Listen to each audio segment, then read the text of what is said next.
engagement, c'est une histoire de fidélité. Depuis 20 ans maintenant, comme magistrat, comme juge des enfants, comme président de la Civise, comme citoyen. La loi est du côté des victimes, quel que soit leur âge. C'est le sens même de la loi. Et ce texte court, énergique, c'est l'expression d'une fidélité. Parce que la Civise, ça aura été ça d'abord, cet espace où il était possible de rencontrer cette reconnaissance. Vous dites aura été, ça n'existe plus aujourd'hui, la Civise? Écoutez, il me semble que l'une des premières décisions qui a été prise est de dire que l'appel à témoignage à l'attention des victimes était clos.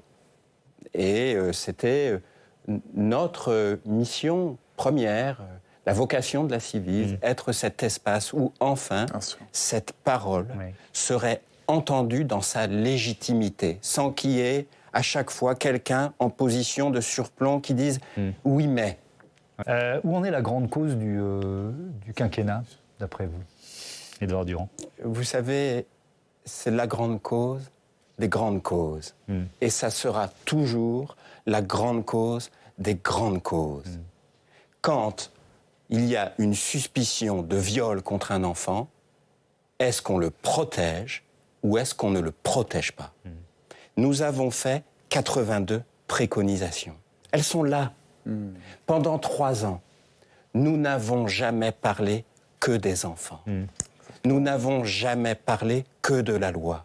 Nous avons fait des recherches, nous avons écouté, nous avons travaillé et nous avons abouti à près de 100 préconisations. Elles sont là. Depuis 2 mois, ce n'est plus de ça qu'on parle.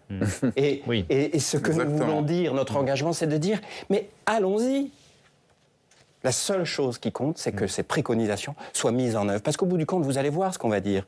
On va dire, oui, mais la mère, elle n'a pas dit ceci, l'instituteur, il n'a pas dit cela, etc., etc. Mais c'est une politique publique. C'est une décision collective pour organiser une réponse sociale protectrice. Et personne n'a contesté nos préconisations. Un mot sur la question de l'imprescriptibilité. Nous savions que nous ne pourrions pas esquiver de répondre à cette question.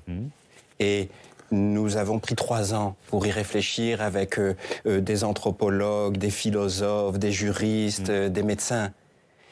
C'est une préconisation qui s'insère dans un ensemble cohérent de 82 préconisations. Quand on y réfléchit, les obstacles qui sont avancés pour s'y opposer sont moins insurmontables qu'il n'y paraît. On pourrait développer. Et d'autre part, il y a la question de la difficulté de prouver, d'enquêter. C'est ce qu'on dit aussi. Il y a toujours un argument qui est opposé aux victimes. Quand elles déposent plainte, le lendemain, on leur dit « pourquoi si vite ?» Quand elles déposent plainte, plusieurs décennies après, on leur dit « pourquoi si tard ?» Quand elles le disent clairement, on leur dit « pourquoi c'est clair ?» Quand elles le disent sans dénommer l'agresseur, on dit « mais pourquoi vous n'êtes pas courageuse ?» Il y a toujours un obstacle. Les preuves matérielles, physiques, sont très rares.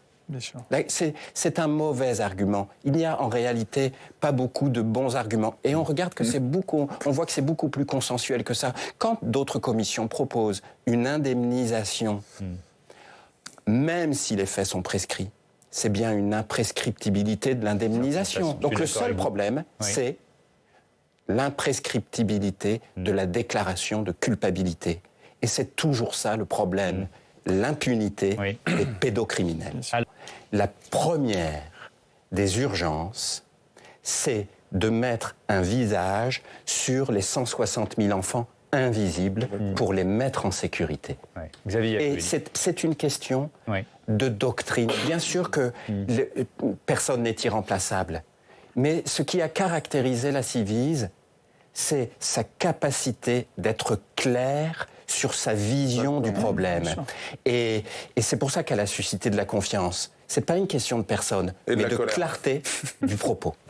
Vous avez un regard vers Xavier Iacovelli, vous n'êtes manifestement pas d'accord avec lui, donc je vous demande d'expliquer ce qu'il y a dans votre regard. Mais il y a dans mon regard ce que je disais tout à l'heure sur le tract, une histoire de fidélité, une histoire de confiance, il y a un moment où il faudra comprendre que ces enfants, même si aujourd'hui ils ont 50 ans, 70 ans, 32 ans, ont vécu dans leur enfance la plus terrifiante des trahisons. Ce qui a été créé pendant 3 ans, c'est la restauration de la confiance. Et c'est perdu aujourd'hui ? Mais c'est en tout cas ce que ces personnes disent dans leur grande majorité.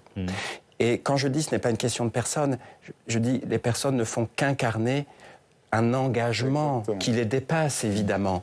Et nous tenons à la préconisation sur l'imprescriptibilité, puisque nous l'avons formulée. Et merci de la soutenir d'une manière aussi volontariste. Mais je voudrais insister sur le fait qu'elle s'insère dans un ensemble. Ce rapport de 750 pages, ces 82 préconisations, depuis 2 mois, nous n'en parlons plus. Monsieur le sénateur, soyez rassurés, nous serons toujours du côté de la mise en œuvre de ces mesures.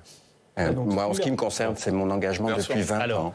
Et je ne le trahirai pas. Donc si elles sont mises en place, c'est l'essentiel. On a beaucoup parlé de la... C'est une politique publique. Et nous serons toujours disponibles pour y contribuer. Ça suppose des moyens. Ça suppose une volonté. Où sont ces enfants ? Comment allons-nous les repérer pour les protéger ? Ça suppose une volonté dans la réflexion sur les principes fondamentaux. Protéger un enfant n'est jamais contraire à la présomption d'innocence. Ça suppose un soutien des professionnels. Une de nos premières préconisations est de dire il faut créer une cellule de soutien pour les professionnels. Vous savez, comme juge des enfants, moi je suis confronté à ça, j'ai été confronté à ça. Vous avez un enfant qui vous dit oui, moi je ne veux pas rentrer à la maison. Je ne veux pas retourner au sport, je ne veux pas retourner au catéchisme ou ailleurs. Et là, vous avez un poids immense sur vos épaules. Eh bien, il faut que vous soyez soutenu par une politique publique claire, c'est-à-dire, par exemple, protégé de toute sanction disciplinaire. C'est pour ça que nous avons dit obligation de signalement pour les médecins, parce qu'il faut que les règles soient claires.